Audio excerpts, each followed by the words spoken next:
To our loyal audience, welcome back. We got episode 5 today, and Jeff and I are pumped up to be here because we're doing something brand new. For the first time, we are going to be having a live interview with an industry legend, and so he will be calling in, we'll be asking some questions and learning a little bit about CO2 purity and beverage. As you can see, a little bit of tight corners, not what we're used to. I've been hitting the gym, so I'm going to try to not hurt you. I'll do my best. I know you're probably intimidated. A, don't touch me. And B, you said tight corners, which just is your bony elbows. Generally speaking, it's tight quarters. I think is what you meant to say. They are. But that is money on the mind. Anyway, we're here to educate. It's not about that. Carbon. Why are we here? We are here for contamination today. We've talked about this a little bit in the past episodes. Jackson Dome, we're having new wells that we're feeding into or pulling out of, and we're seeing some contaminated CO2 or less than pure CO2 coming out. And some of that is getting downstream. It's clogging up filters. It's lowering the capacity of some of these liquefaction plants. So we're going to get into all of that. But what really, more importantly, is what does that mean? What is contamination? What do we contaminate? Should we be concerned?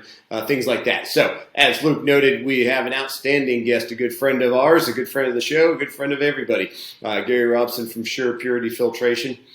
Gary comes to us with 20 plus years of experience in this industry, but most importantly to this conversation, what Gary has is the ISBT experience. The ISBT is the International Society of Beverage Technologists. Say that 3 times and you'll be doing good. But ISBT is an outstanding organization that basically writes the standards for what is CO2 and beverage and really all the raw materials that go into everything that you consume. Gary has been on the board is on the board currently, has been a member for over 20 years, and was the previous president a few years ago of the ISBT. So nobody brings more experience in purification, analysis, and contamination and filtration than Gary Robson. Gary, welcome to the show. We're excited to have you. How are you today, sir?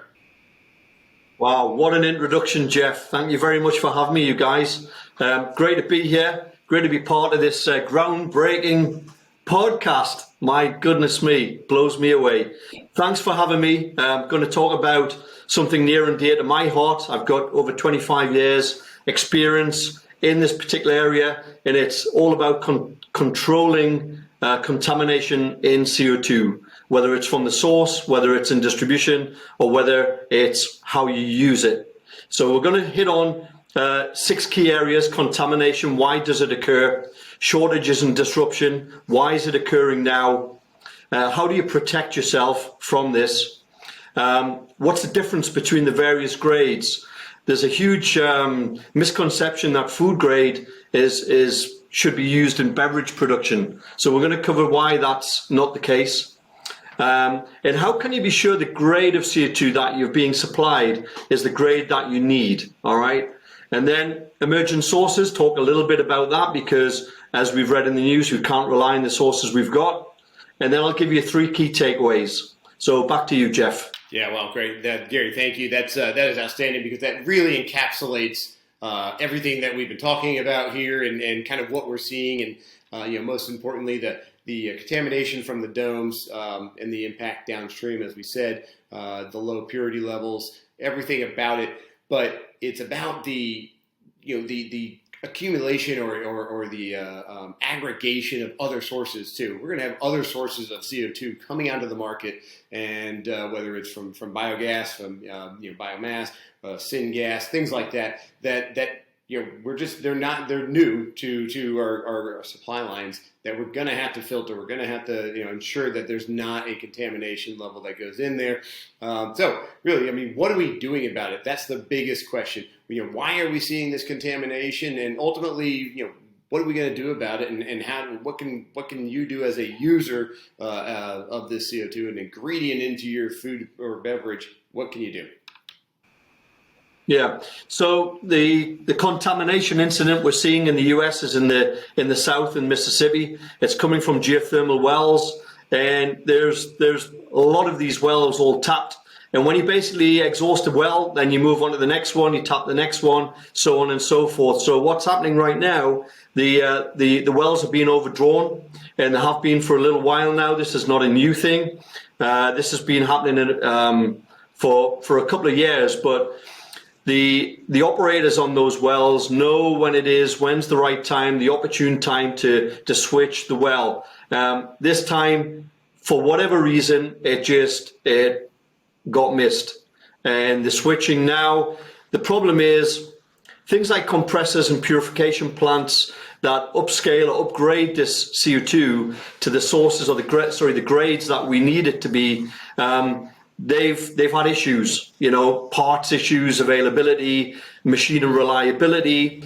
When you compound that with the driver shortages and all of the distribution issues that are going on right now, this is leading to these outages that you're seeing, particularly in the southern parts of the United States. Yeah, Gary, that sounds kind of like everything we've experienced the last 2 years, really the perfect storm of unfortunate events, labor shortages, supply chain issues, and now having to tap a new well, and finally everything has come to a head. I do want to highlight for the listeners back home, we have a wide audience. Why does beverage grade CO2 matter? Well, if you like beer, if you like soda, you're going to be impacted. I don't know how many of y'all have seen some of the news, mainstream news lately, interviews with microbreweries down in the southeast saying we're eliminating headcount, we're closing up our doors because we cannot make beer to distribute to our people that we feel comfortable consuming. And so, Gary, that brings me to my next question. Understanding what impurities are in the CO2 that are making them an issue. I've heard a lot of talk about benzene. Would love for you to elaborate. Yeah, so every source, right, has its own source-specific impurities. This particular occasion, the geothermic wells, it's benzene and it's heavy hydrocarbons, basically. They're being drawn out of those wells. They're overcoming the equipment. The equipment's not really designed for such huge high levels of concentrations, and it's leading to machine failure. So what is benzene? Why is it bad? Why do we care? Yeah, benzene's it's regulated. It's a regulated compound. It's carcinogenic. It's in your gasoline. It's given off from some fruit. For example, strawberries give off naturally occurring benzene. But the benzene we're talking about here should not be in the ingredient, and that's why it's regulated and also tightly controlled by the industry to the lowest level of any allowable impurity in beverage grade specification CO2, and it's regulated to 20 parts per billion. And in this well, we're talking about benzene, but understanding what you said earlier, I mean, could we experience different contaminations as we move from well to well? Today it's benzene, but it's a different hydrocarbon next time. I mean, is this something that we need to be ready for a pivot at all times to protect ourselves as users of CO2? Sure. Yeah, Luke, it's a good question. You've got various different impurities specific to each well at various different levels. So in this scenario, we've got in the last few weeks, we've seen the high heavy hydrocarbons and benzene, but we've also seen from ethanol refineries high sulfur compounds. So it really just depends on the quality incident, what's causing it. There's a number of different factors. All are controllable, but sometimes they catch you out. Yeah, so, and I think we're going to kind of close on that point here in a minute, so we'll come back to this. But as we've talked about, going forward in the future with 45Q and sequestration of a lot of the current sources of CO2 that we're used to, we're going to see a lot of new sources coming on, and also aggregation of those sources. So where traditionally where roughly your CO2 is coming from. If you buy from an ethanol plant, you're getting from that ethanol plant, and you kind of know your impurities. But now in the future, we're going to have biogas and syngas and everything else kind of coming in, aggregating into one. Those impurities could change over time. So before we get to that, two questions I have then are, A, we talked about food grade, beverage grade. Give us the food grade, beverage grade 101. What's the difference? Why does it matter? And then the next question, what do we do? Yeah, it boils down to the amount of impurities that are in the record of analysis or certificate of analysis. For example, FCC food grade is 7 impurities. Okay, these are controlled and analyzed on a batch by batch basis, versus the ISBT grade or in Europe we call it IGA 70. We also have ISBT here, which is 17 compounds, 17 different impurities. That's because the beverage industry and the gas industry came together to establish the ISBT grade of CO2. Because what we're using here, the difference is, guys, FCC food grade CO2, which everybody was thinking was fine to put into a beverage, it really isn't, because you've only got 7 impurities that you're monitoring there versus the 17 in ISBT. What we're dealing with ISBT is an ingredient grade CO2. This is the only industrial gas that we consume as humans. We ingest it, it's part of the beverage, and we need to make sure that it's safe for consumers to enjoy. Yeah, that's awesome. And, it really feels like a wake-up call. Obviously, we don't want to be dealing with the situation, but as we start to aggregate different sources, this is the opportunity to get ahead of, future impurities taking place and slowing down the supply of the CO2 product. So how can we be proactive? What do we need to be doing right now and going forward to make sure that we're getting the purest CO2 that we can into our end users' products? Yeah, number one, protect yourself. You got to have that inline protection in place. And the best place to have that is right after your vaporizer, right after your storage tank in your own plant. Don't let somebody else take care of your own quality. Okay, number one, it's your quality. Quality matters to your product. So you have to take care of this as an ingredient, just like you do with your hops. Brewers are obsessed with the quality of the hops. Why should you not be obsessed with the quality of your CO2? There's 3 to 4 volumes of CO2 in the beverage, in the beer. Make sure that it's the best quality CO2 you can get. The way that we would recommend you do that is by having an inline multi-barrier protection with a CarboGuard system. And what that's going to do, it's going to polish the CO2. It's going to isolate the CO2 molecule at the molecular level, remove those impurities, and what you're left with is a polished molecule, hence securing your supply. Yeah, no, that's what we talk about. Both those concepts, security of supply, critical, but also it's an ingredient. CO2 is an ingredient, obviously in the beverage and in brew making, but in food processing and a whole lot of other applications. And so that kind of leads me to the question, well, I get the certificate, if I'm a beverage, a brewer, whatever, I get a certificate that says the CO2 is beverage grade, or I buy it, I bought beverage grade. Why should I not just assume that it's not beverage grade? Why shouldn't I just buy it and be good? Yeah, great point. So you should always be asking for a certificate of analysis. If you're not, start asking for one. You got to know what's in your ingredient. It's such a key ingredient. If you're not getting a survey from your supplier, require it. Okay, you'll find out pretty quickly what you're buying, and it should have right on there what the monograph that it's been analyzed to, and in this case it would be ISBT grade.